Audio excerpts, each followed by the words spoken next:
Welcome to Equestrian Life. My name is Will Davis, your host. Today we're out at Rattlewood Farms in Oxford, Michigan, and the Midwest Dressage Association, a group member organization of the United States Dressage Federation, is hosting what they're calling Dressage Boot Camp. And as you can tell, there's several people hard at work learning more about dressage and what it takes to be a successful rider. And we're going to take a couple of minutes and go and talk to some of those that rode earlier today and get their input on what they think of the event and how their rides went. So if you want to join me, we'll head on over. So I'd like to introduce our guest today. I have with me from the board of directors for Midwest Dressage, Sean Ragsdale and Beth Schaub. Thank you. And these ladies are a part of a group of dressage enthusiasts, and they bring educational events to the area. So I'm going to talk to them a little bit more in depth about Midwest Dressage and what they have to offer. So welcome. Thank you for having us.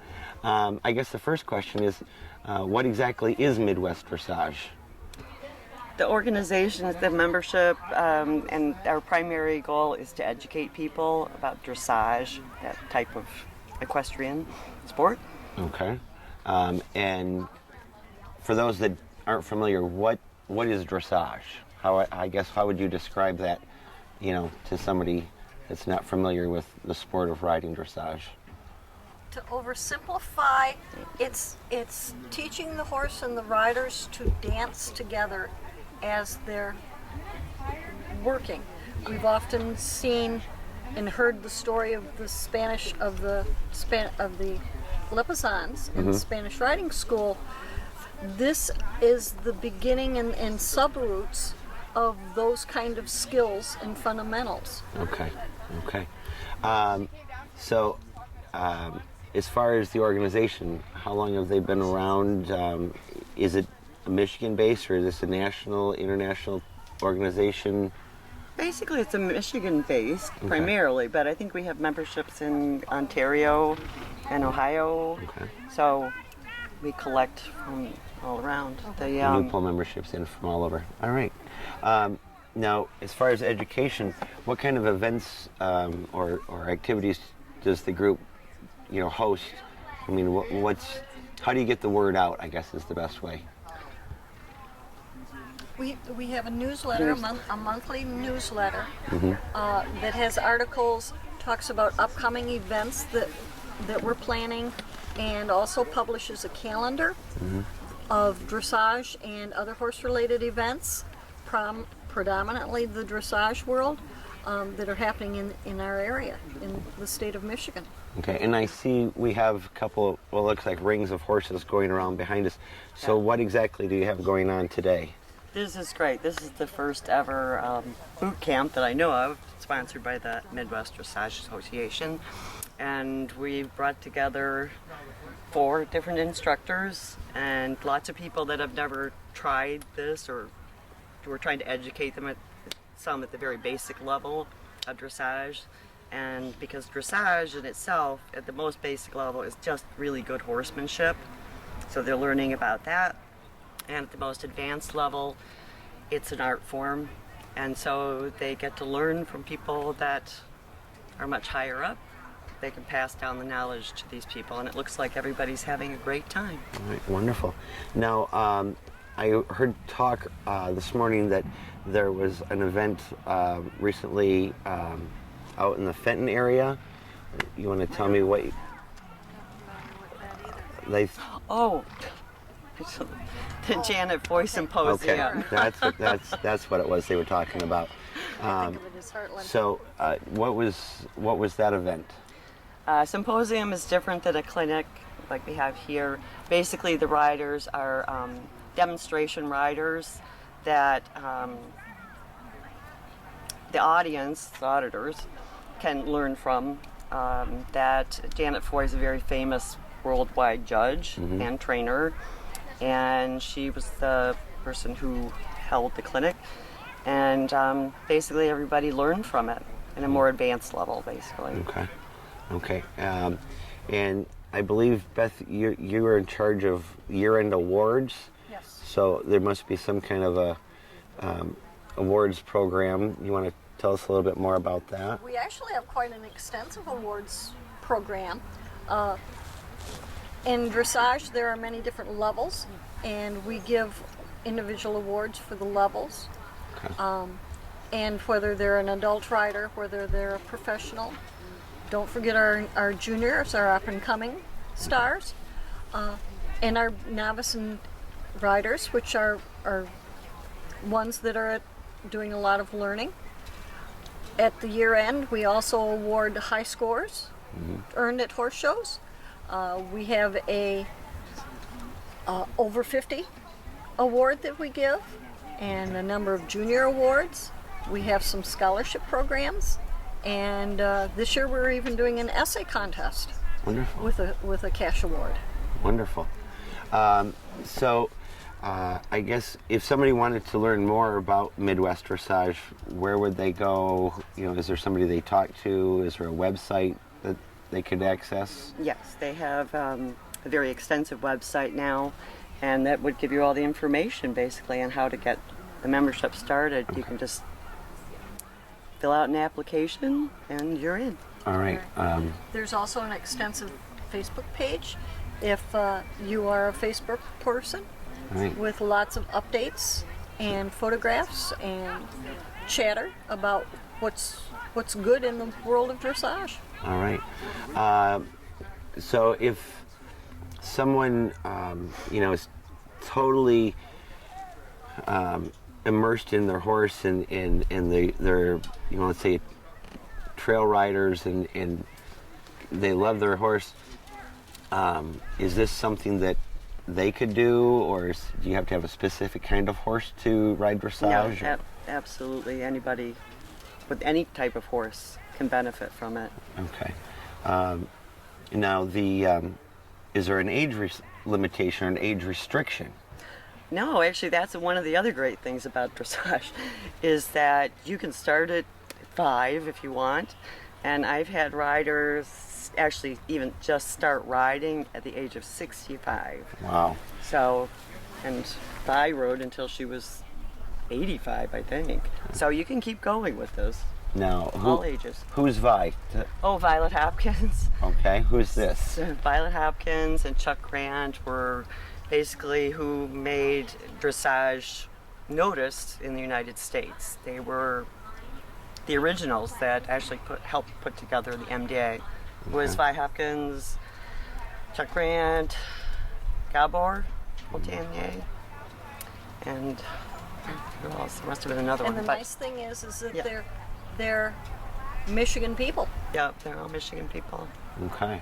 Yeah. So, now, MDA or Midwest Dressage then is kind of like a local group. Is there a national or chapter, or is this it? Everybody is competing on a local level, or? No, not necessarily. You can compete certainly on a local level, regional level, national level, and some people even compete over the world. But that's for the United States Dressage Federation. Okay.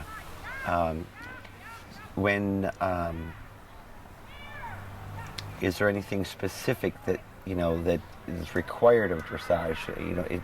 Is there any type of special equipment or anything that somebody would have to purchase if they wanted to pursue riding dressage?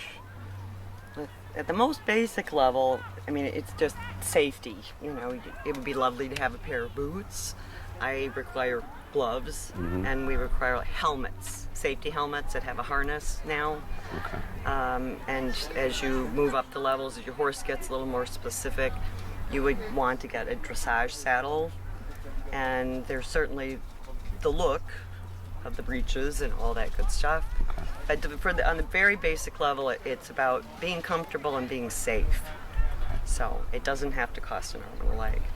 Now, as far as is instruction in dressage, where would someone go to find, a trainer or instructor, is that something that Midwest Dressage has information on? Can they direct people to trainers in their area? In our directory, we have a number of professionals which are listed in the back of our memberships, and you can tell the professionals because after their names they will have a capital PRO after them. That we encourage people that are interested to contact them to see, find out about their backgrounds and their training and lesson policies and such. As far as the association endorsing any one particular instructor or not, we don't do that particular thing. Okay. Now the if somebody wanted to, if they're going to compete for horse show for year-end awards, do you guys put on horse shows, or how do they, earn the scores they need for year-end awards? Where do they go for that? Locally, there are a number of schooling shows, which is where most people new to the world of horse showing start out. There are approximately 39 in the area throughout the horse show season. Okay. There are also 7 to 8 recognized shows, where the judging and the standards are higher expectations. That are also available in the Lower Michigan area. Okay. Now, you said recognized shows. Are those shows that are put on by your GMO or your group, or is that, an outside source? Most of those are Michigan-based people, but they are national level shows in that the scores and rides that you do at those particular shows enable you to apply for national level awards in addition to Midwest Dressage Association awards. Okay. Now, this wandering around here today, I've noticed that there were some other activities where the horses weren't involved. Could you tell me a little bit about some of the other things that are going on this weekend at your boot camp? Let's see. I started with the body, mind, spirit exercises we had held up on the hill. It's basically based on my yoga experience, but it's very good for riders, and I find it goes together rather nicely, and it seems that everyone enjoyed it. Okay. We've also had a trailer maintenance person here who was kind enough to bring a horse trailer, talk about care and feeding of our horse trailers, making sure they're safe, that they're going to be safe to put our horses in and haul, because most often our horses, just like dogs and cats, become a member of our families. Right. And we want to do what's best for them. He was incredible on the amount of information and reminding us of how to be safe with our horses. So in that educational vein, it's not just the horse and the rider, but you're also, bringing in different elements as to other horse-related aspects of owning the horse. It sounds like. I'd like to hear a little bit about you ladies and how it is you got started, and why you're members and how long you've been members, and so. I've been a member since I was 14, and I'm not going to tell you my age. Oh, come on. So I can only tell you it's been a long time. All right. So, let's see, I got involved with it because of my trainer at the time, Violet Hopkins. She was one of the founders of this MDA, and I've been with it ever since. When I first started riding dressage, I had been a hunter jumper rider before then, and actually I thought I was pretty good. And then I started taking my lessons and realized, I guess I wasn't that good, And I think she took pity on me and said, you need so much help, I'll help you. But I got hooked on it. It's a lovely, lovely sport. So And now I know Beth, when she was talking about the awards, was talking about different levels. So somebody tell me what the levels are real quick. The levels are very close to grades in school, in that you started out at kindergarten and you progress first, second, third.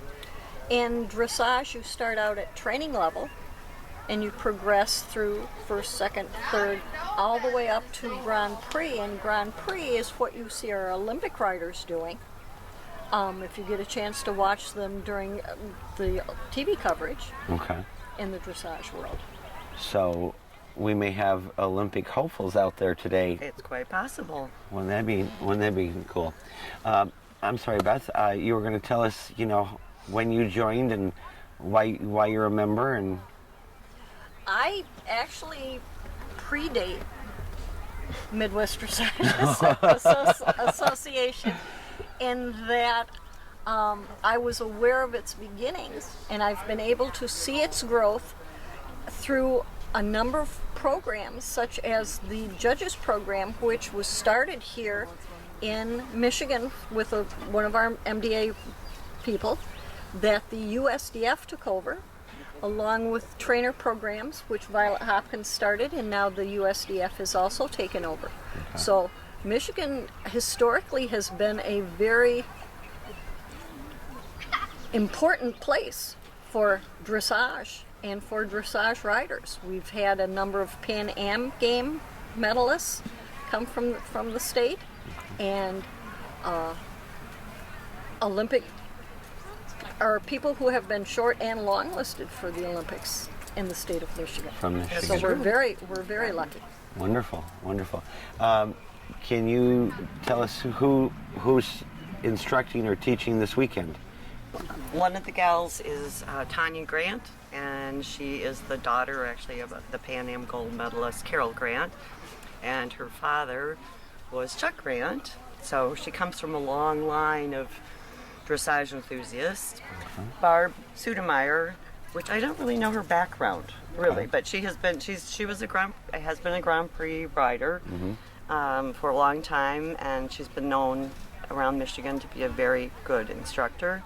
We also have Cheryl Farner, who you can't see now, but Cheryl and I actually rode together at Vise. So it's been a long time. And let me see. She was an FEI rider a few times, wasn't she, Cheryl? Yep. And also very qualified and very good at what she does. And I understand you're going to be teaching a little tomorrow yourself? Yes. Wonderful. I guess I'm going to just ask if there's anything that you ladies could think of that you'd like to put out there that might spark an interest in somebody in coming into one of your events and learning a little bit more about Midwest Dressage and what it is you all do. Feel free to get on our website, which is Midwest Dressage Association, and check out our calendar. If you have an open day and you're interested or curious, do come and watch a horse show. The horse show. They're lovely to watch. They're relaxing and they're very educational.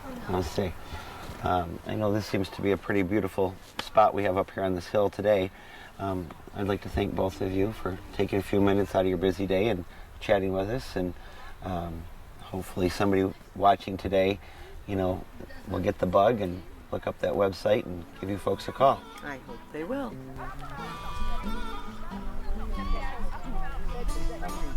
So I assume you've all ridden this morning at some point, and maybe you could tell us a little bit about what you were working on. I thought it was fabulous. In the first place, I'm meeting 4 new instructors who work in this area. Okay. They all focused on different things. So I rode with Barb Sudemeyer in the morning, and she worked on position, and that was great. I do a lot of fox hunting and other things, so you think you're sitting back and you're not always where you think you are. Okay. So anyway, that was wonderful, and I did a session with Cheryl this afternoon. Some great exercises that I can do with my horse patterns, to help him sit up and sit on his hocks. It was great. The facility's wonderful. The organization has been fabulous. We brought a bunch of shavings because you said you might want to bring some shavings. You know, and I've never seen stalls bedded like this in my life, so my savings are still in my truck. I could not be happier, Will. I'm just so excited you're doing this. I'm glad you're enjoying it. How's your weekend going for you? It's been fantastic. What a great opportunity. All right. Now, are you all dressage riders? You said something about fox hunting. We're both fox hunters, actually. Okay, That's how so we know each dressage other. is not your first discipline of choice then. You're dabbling this weekend.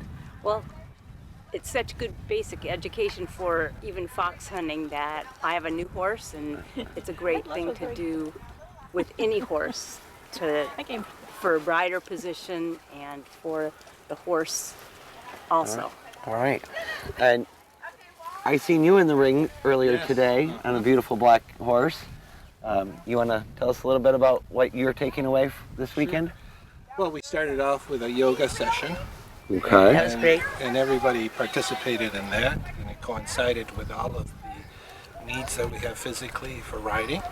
That was very informative.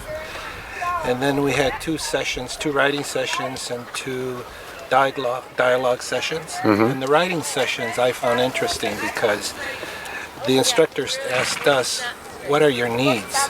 And then they specifically taught those needs.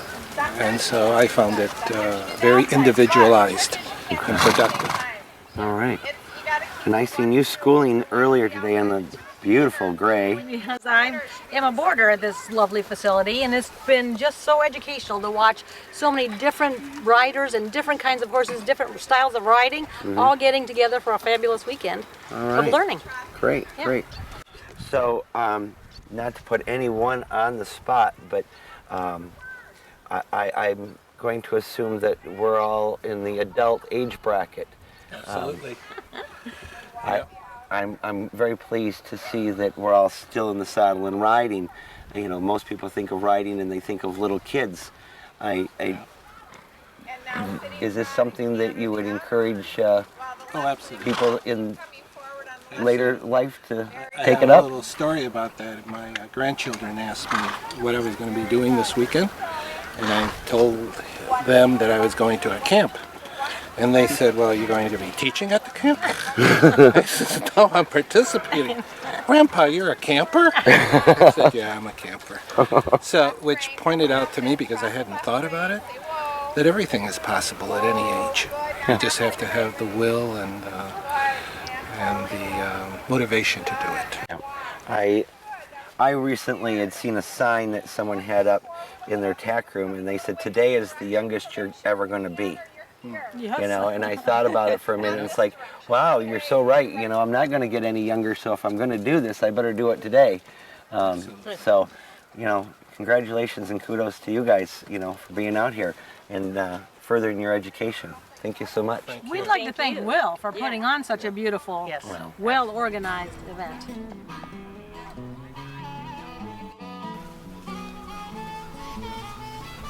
Hi, we're speaking with Cheryl Farner, local Michigan dressage trainer and instructor, who has volunteered her time this weekend to teach at the Midwest Dressage Association's boot camp. And I just want to get her take on how the weekend's going and ask her a little bit about her history with the organization. So welcome, Cheryl. Glad Thank you, you're here. So to begin with, obviously you're a member of Midwest Dressage. Can you tell us, you know, how and when you got involved? And In the 70s. okay. Yep. I was training with a lady named Vi Hopkins, a name probably familiar to a lot of dressage riders. And she was very active in the MDA. And that's when I joined. So. Right. And so here we are 40 years later, and you're still a member. Yep. Can you tell me why? You know, what is it that keeps you coming back year after year and supporting this organization? I think the organization gives a lot to the dressage community. I think such as weekends like this, the awards program that we have, the instructors that give their time and the professionals to the board to give their input. And it used to be of a huge benefit for the national organization, not so much anymore, but it's our local community. It's our dressage community, and so. All right. Well, here we are, and I see that we have 3 horses, all gray in color, but none of them look alike. No. So I'm going to guess thoroughbred, I believe Arab, and I'm... Quarter horse. That's a quarter horse. Okay, so obviously you don't need a particular type of horse to do dressage. Nope. Or specific breed. You know, is there a one better than another, or does any breed work? Any breed works. What I will say is, to quote the great Eric Herberman, if it's got 2 little beady black eyes and it's covered with fuzz, it'll work. All right. Well, we won't keep you any longer. I just wanted to stop in and see how your day was going, and thank you again for chatting with us. Thanks. And enjoy.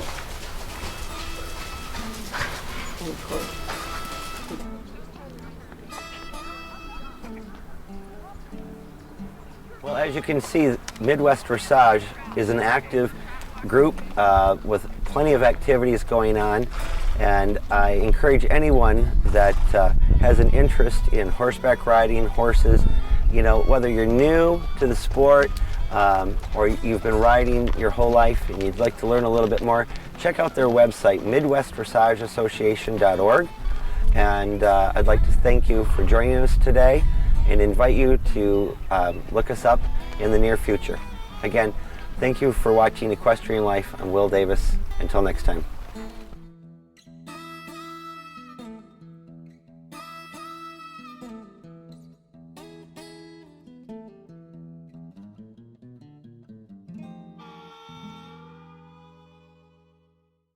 You're watching OCTV, Oxford Community Television, serving Oxford, Addison Township, and the village of Leonard.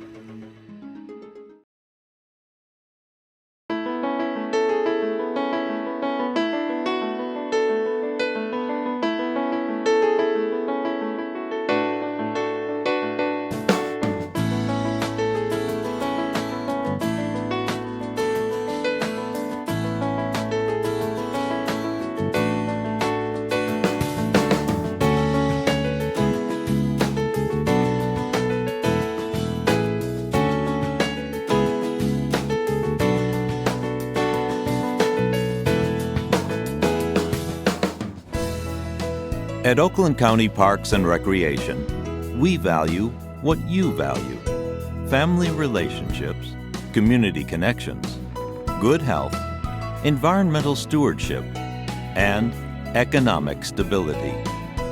Oakland County residents and businesses have invested in preserving nearly 7,000 acres of parkland. Since 1966, 13 parks and golf courses have been acquired, maintained, and improved. Oakland County parks and facilities are made possible by millage funds supported by Oakland County residents. For a home valued at $200,000, the homeowner pays less than $25 per year to support the Oakland County parks.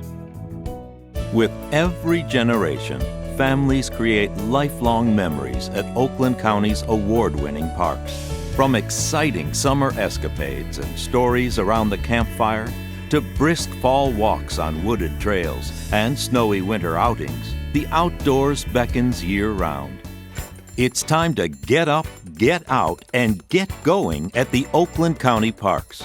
Active recreation options abound. Cross-country ski or mountain bike on tree-lined trails. Scale the rock climbing wall. Get your kicks with soccer at several sports fields. Row or paddle a boat on 4 picturesque inland lakes. It's an easy journey. Most parks are just a short drive away. A quick tip: all our parks and golf courses end in Oaks. To find your favorite, just go to DestinationOakland.com.